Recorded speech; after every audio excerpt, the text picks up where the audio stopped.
The Daily Brad Devotions. Today's reflection with Pastor Jeff Eliscopides. Sabi nga po natin, sa ating pong mga kasamahan dito, paggising mo sa umaga, ang unang mong katanungan, paano ako magagamit sa public service? Amen. Ang aking talent, ang aking kakayahan. Yun ang unang-una. Alright? Doon ang focus natin. Yung pong sino ang pwede kong matulungan today. Yan. Sino ang pwedeng pasayahin today? Hindi yung sinong gusto kong bisitin today. Walang ganun, wag ganun. Brad Jeff, you woke up like that. My goodness, good morning. Holiday, Brad Ted. Good morning. Good morning, Jack. Ay, Brad. yan ang tinatawag na holiday look. Yung look ni Pastor Good morning, ngayon. Brad. Wow. Uy, mamula-mula si Pastor Tsaka, ang ganda mong pananlalaki, Oo no? naman. Kahit na kagigising mo lang, Brad. Medyo meron ka pang kaunti. Hindi, joke lang. Okay, so Brad, looking forward nga tayo sa long weekend para sa mga uri manggagawa. Pero tayo, tuloy po yan. Kahit na po sa Monday a holiday, We're tuloy pa rin still po here. ang ating pong programa. Praise God. Okay, Brad, go ahead. I'm sure marami, Brad, nakikinig sa atin ngayon. Si Ralph Villamor, kaibigan natin si SMDC. Happy viewing din, Dr. Mar Padama, head ng IPRS ng PCU. Alam nyo, dahil bumabiyahe ngayon, nakatune in sa atin, Brad Ted. So sa mga nasa traffic po, NLEX, SLEX, ito na po ang salita ng Diyos sa ating po segment. Kahapon po, kinausap ng Diyos si Moses through a burning bush. Nilatag ng Diyos yung plano niya para sa mga Israelita na papalayain sa pagkakaalipin po ng mga Egyptians. Ngunit hindi mag-gets to ni Moses. Paano mangyayari yun? Parang si Pharaoh, that time, pinakamakapangyarihang tao po sa balat ng planet Earth. Okay? In fact, itinuturing po siyang Diyos ng mga Egyptian. So parang, imagine mo, Brad Ted, parang isang karpintero, again, not to put down karpintero, isang karpintero pupunta kay Joe Biden. Parang ganon, di ba? Parang i-demand mo, o isang magsasaka pupunta kay Joe Biden. Alam niyo po, o pwede isang pastor na kusang lupalop lang galing, kakausapin mo si Joe Biden, palayain mo yung mga tao namin. Parang hindi mag-gets yun ni Moses. Kaya nung sinabi ni Moses yung kay Pharaoh, na bad trip yung Pharaoh, lalo silang pinahirapan, lalo silang inalipin. Kaya naging siste po, sinisi pa si Moses ng mga Israelita. Okay? Ikaw kasi dahil sa'yo, inalipin kami lalo, hinahagupit kami araw-gabi. So si Moses, nagtampo naman sa Diyos. Bakit ba gusto mo pang ilabas and all? Ito po ang sabi ng Diyos kay Moses. Exodus 6:6. Kaya sabihin mo sa mga Israelita, ako ang Panginoon, palalayain ko kayo sa pagkakaalipin sa Ehipto. Sa pamamagitan ng aking kapangyarihan, matinding parusang ibibigay ko sa mga Egyptian at ililigtas ko kayo sa pagkakaalipin. Very short lang po mga kapatid, bear with me, sabi ng Diyos, Moses, okay, tingin mo si Pharaoh, Diyos, ako ang Diyos, ako ang Panginoon. Dapat dito pa lang tapos na usapan, Ang sabi niya, palalayain ko kayo sa pagkakaalipin sa Ehipto. Maaring kayo pong nakikinig, hindi kayo physically, enslaved. Pero ano po ba saan po ba tayo nakakulong ngayon? Sa kasalanan po ba? Maaring wala ka nga sa kulungan, pero yung power of sin over you, addiction, greediness, right? Yung sinasabi ni Brad Ted kanina, lumalangoy ka na ba sa pera, sa mga illegal at immoral na pamamaraan? Alam mo, Brad Ted, may bad news ako sa'yo. Hindi titigil yan. Walang kabusugan yung mga yan. Hanggang mamatay yan. Mangungurap yan. Kasi nga po, we have no power over sin. Kung may power tayo over sin, walang addict tayo, walang hiwalay sa asawa, di ba? Sabi nga nung isang narinig kong speaker din, after ko magsalita doon sa Bayambang, in-invite nila si Lito Gruet, yung testimony niya nasa YouTube din po. Ang ganda rin po ng testimony niya. Sabi niya, dahil naging addict siya, lahat ng iniisip ng mga naging addict, hindi ako magiging sugapa. Patikim-tikim lang, patyongki-tongki lang, kaya kong labanan to. Pampagising lang tong shabu na to, pero hindi ako magiging addict. And we know the story. Maglanakaw na po yung mga tao para makabili ng shabu. So, hindi po totoong you can win over sin.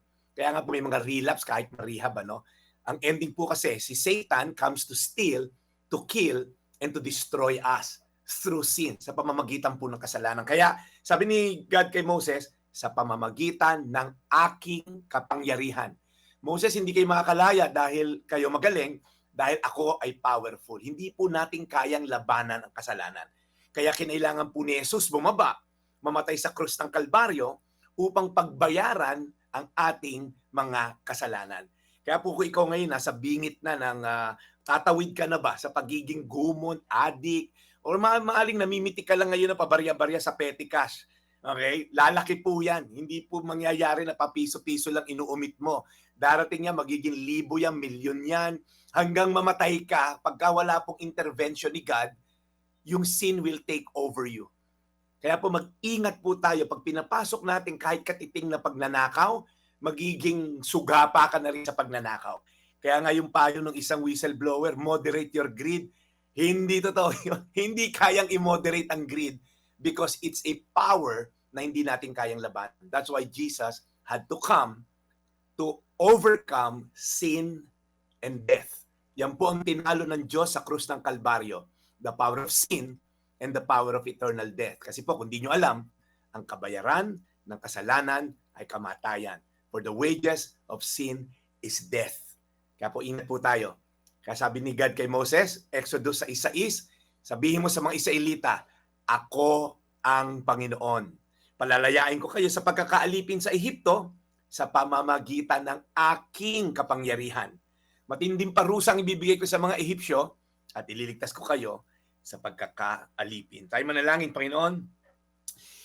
Minsan naniniwala kami na kaya namin labanan ng kasalanan, pero kung totoo yun, sana hindi na nga sumakabilang bahay yung nakikipag-flirt lang sa chat, sa messenger. Bakit umabot na hiniwalayan ng pamilya? Because sin is so powerful, hindi namin kayang labanan. Kaya Panginoon, hindi mo uubusan si Ted at si Chacha na ire-report sa mga greedy na tao, mga sukdulan ang kasakiman, dahil unless mangialam ka, Lord, unless mag-intervene ka sa mga tao na to, hindi sila magbabago. Because only through you, we can overcome sin. Because you have overcome sin and death 2,000 years ago at the cross of Calvary. Kaya Panginoon, ang trabaho namin, magkaroon ng relasyon sa iyo. Tanggapin ang kapatawaran mo. Tanggapin ang power mo na ikaw ang lumaban, napagtagumpayan mo ang kasalanan, napagtagumpayan mo ang kamatayan, nang bumangon ka sa iyong pagkakamatay on the third day so that we can be saved from our sin. Thank you, Lord, sa kwento ni Moses. In Jesus' name, amen. Amen. Mahal na Panginoon, muli po maraming salamat sa aming pong pagtawid sa buong linggong ito, sa pakikinig po sa magandang balitang inihahatid ni Brad Jeff. Lord, thank you po sa mga leksyon na ito. Nawa, ito po'y aming maunawaan, may sa isip, at may sa gawa. Lord, dalagaan niyo po lagi si Brad Jeff. Keep his mission safe. Yakapin niyo po siya lagi at gabayan sa kanyang araw-araw na pagmimisyon. Lord, muli po, salamat sa araw na ito.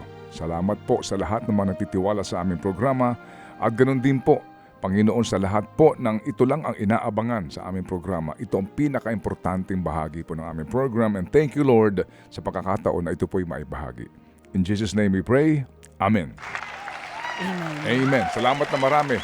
We admit, mga kapatid, marami po ito ang inaabangan talaga, and definitely po, yan po'y napakamaganda rin po para sa amin. At least, mga kapatid, ang pinaka-importanting mensahe ang ating napapakinggan. Brad Jeff, today is Friday. Ikaw ba'y dadayo din? Ano bang ating aasahan sa iyong schedule this weekend? Tayo, Brad Ted, ay medyo abala at marami tayong pinaghahandaan dahil ako'y magpipreach po this Sunday. Alas 10 po yan sa Fairmont Hotel in Makati. Tabi lang po yan ng Landmark. So kung kayo libre, 9:30 pala, magkapi-kapi na tayo this Sunday. Ako po ay magpipreach on the story of Joshua. Nandun po kami sa series na yun. So, Brad Ted, hindi muna ako papasyal sa'yo dyan. Yan! Sige, so kung wala ka dito mamaya, Sunday meron kang bukas. Anong atin? Yes, meron din naman, Brad Ted. Meron lang preacher, pero hindi po ako, ng Saturday 4 p.m. sa Field City Church. May online service po. Yung aking kasamahan na si EJ ang magpipreach. Shout out ko lang, Gab Kuntuhan. Yan. Thank you so much for listening. Nag-comment lang, nanonood daw. Gab, sige. Okay, so salamat na marami, Brad. We'll catch you again on Monday. Have a good weekend and Alright. God bless you more. Thank you, Brad. Enjoy the weekend po. Yung mga nasa biyahe, ingat po kayo. Ito po yung Daily Brad, your daily dose of inspiration. Ted Filon at DJ Chacha. Ngayon, nasa Radyo 5, 92.3 News FM. Monday to Friday, 6 to 10 a.m.